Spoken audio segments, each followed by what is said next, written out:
Bonjour à tous et bienvenue sur la chaîne Mano Guru. Dans ce tutoriel, je vais vous montrer comment réaliser les mailles en V et les mailles en X et surtout quels sont les avantages et les inconvénients d'utiliser une technique ou l'autre. Alors, quand je vous ai fait la démonstration de comment faire une maille serrée, comment faire une bride, j'ai utilisé la méthode traditionnelle qu'on appelle méthode en V. Si vous regardez correctement, je vais essayer de faire le zoom, le point, en fait, on voit des petits V qui se forment. Je ne sais pas si vous voyez bien, mais en fait, vous avez des petits V qui se forment. C'est parce que c'est la manière traditionnelle de crocheter. Le problème, vous le voyez déjà, on voit énormément de trous. Et si vous crochetez alors d'autant plus avec de l'acrylique, quand vous mettez le rembourrage, vous vous rendez compte que ça étire et qu'on voit le rembourrage dedans. Plusieurs personnes m'ont fait remarquer que je ne crochète pas de la même façon quand je fais les amigurumi. Et c'est vrai que je vous en ai jamais parlé. Je crochète en X en fait. Les mailles font des petits X.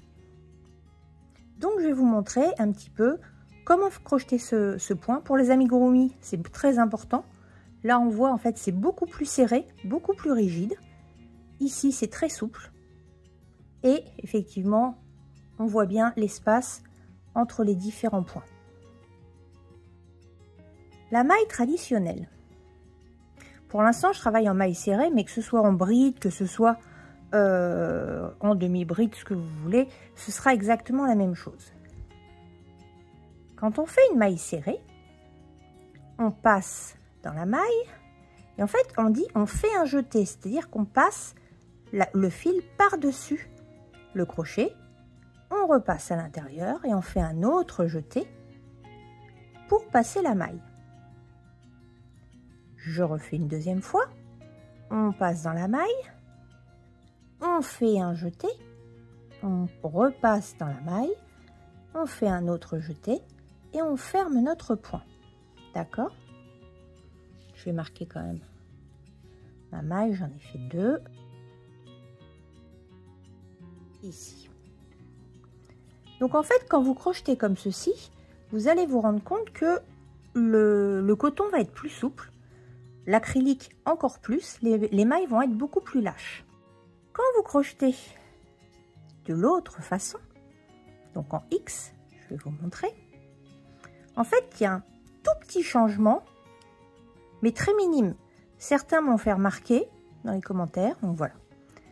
Donc, on passe dans la maille, mais au lieu de faire notre jeté, en fait, moi, je vais chercher le fil directement en dessous et je le passe dans la maille.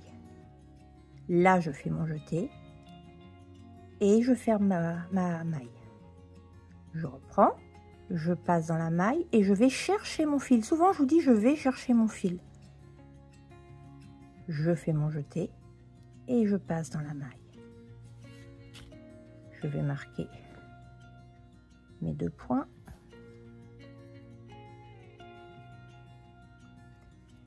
Et donc, quand vous regardez, vous voyez qu'il y a des petits X qui se forment. Je ne sais pas si vous voyez bien. Ça fait des petits X qui se forment. Ce qui fait que votre ouvrage est beaucoup plus serré. Donc, quand vous allez mettre votre rembourrage, en fait, ça ne se verra quasiment pas. Je vais vous donner un exemple avec un qu'on a déjà fait, le dernier, le petit canard.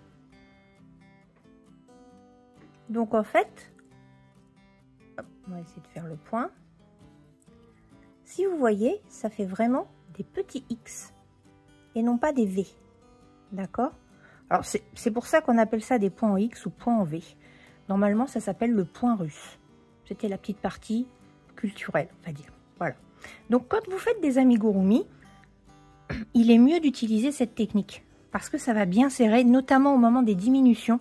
Vous savez bien qu'au moment des diminutions, on a tendance à avoir certains trous dus à la diminution. Donc, c'est d'autant plus important de faire cette technique-là.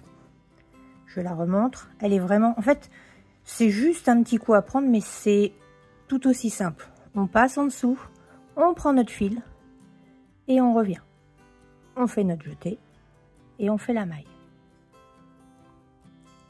on passe, on prend le fil, on revient, on fait le jeté et on passe. Ah, je me bats avec mon fil, voilà.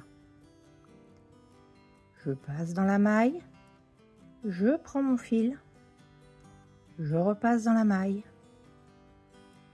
et je termine ma maille serrée. Mais alors vous êtes peut-être en train de vous demander pourquoi on apprend en V alors que pour l'amigurumi c'est quand même beaucoup mieux en X. D'ailleurs vous voyez bien hein, entre les deux, alors celui-là est un peu plus petit mais c'est surtout très serré. On voit bien la différence ici. Là on voit bien entre chaque maille il y a un petit trou. Ici on voit quasiment rien. Voilà. Mais en fait pour l'amigurumi c'est mieux d'utiliser cette technique là. Cette technique-là est utilisée pour faire les couvertures, les vêtements. Mais si vous faites par exemple une poupée, moi je fais pas de poupée sur ma chaîne, peut-être que ça viendra, mais si vous faites une poupée que vous voulez mettre des vêtements dessus, bah, il vaut mieux faire les vêtements en V, parce que c'est un petit peu plus lâche, c'est plus souple. Alors que celui-là, c'est vraiment très très dur. Donc c'est franchement, selon moi, la meilleure technique pour faire les amigurumi. Voilà. C'était tout simple, mais je me suis dit il fallait que je vous le montre parce que plusieurs me l'avaient demandé.